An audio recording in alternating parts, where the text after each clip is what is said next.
What's up, motorbeards? Welcome back to my channel. I hope you guys doing well. This is gonna be a quick one. I just wanted to go over my new recently installed handlebars and wanted to guys talk to you about it and how I feel about them. All right, let's get to the video.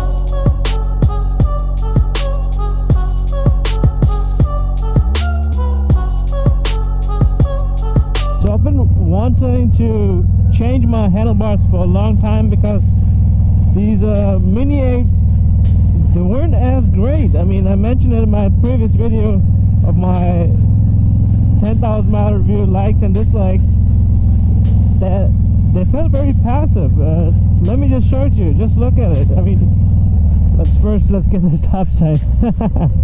Alright, so let's check it out. So like an example, so it used to be like that I had to like really push hard and into a certain direction in order to make that move. But now, I mean, it's just like this. Here, look at my right hand, or look at my left hand. Look. I don't know if you can see it, but it is just like so much more effortless. I mean, look.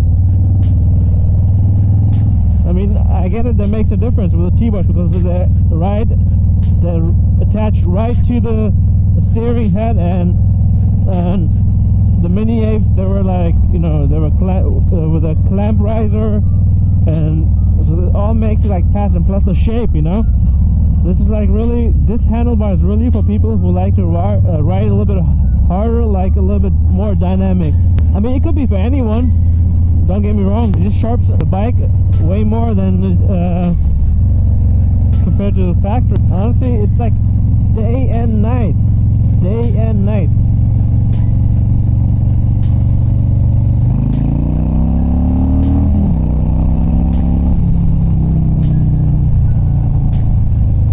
So guys, so if you're considering changing to bars, because here's the thing, what I was thinking the whole time, I wanted to have bars which are a little bit closer, that I can have a better back position, and I'm not like lean too much forward. But honestly, these handlebars have like a built-in pullback in the handles itself, like, you know how they bend back, and this already made a huge difference, you know.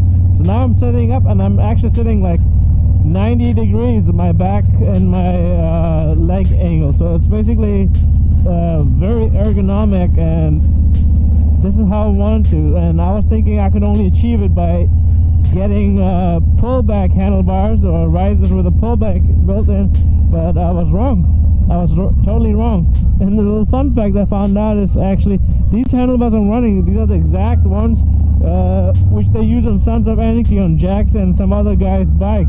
So I didn't know that because they really look familiar, and I was thinking like, yeah, what kind of handlebars are these?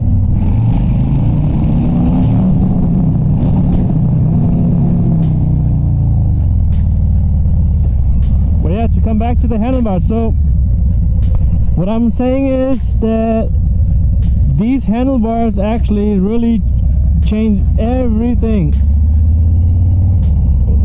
So what they did is they gave this bike a new personality. So what I mean by that is, this bike feels aggressive now. It actually goes wherever you want it to go, you know. And this is the beauty of the bike, you know. So as you can see,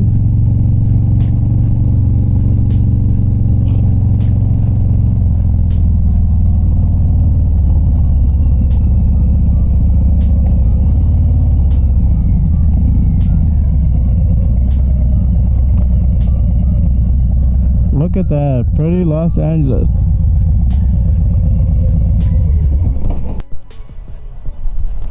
So not only that they're really like handy and practical and improve your handling, they also just like, look at it, just look badass. I mean, just take a look. So these are 10-inch risers with about, I think, 1.5-inch spacers. So they have technically a height of 11.5 inch, but as you can see, the handlebars, they bent up and back, so it will give you probably an extra inch or an inch and a half. So this is why actually they come pretty handy. So I was measuring it with a measuring tape, and it really came out to almost 13 inches. So this was actually my goal, and this is still stock cable. Check it out. So how much slack you still have on the cable. Can you see? Yep. And even on the clutch, I think you could probably go 1 inch higher on this one. And I think realistically 14 inches is not really a big deal with stock cables. And even these cables, they have about the internals, they have about 1 inch left or more. So for everyone who's concerned about going with stock cables and think it might not be enough, it is, I can confirm.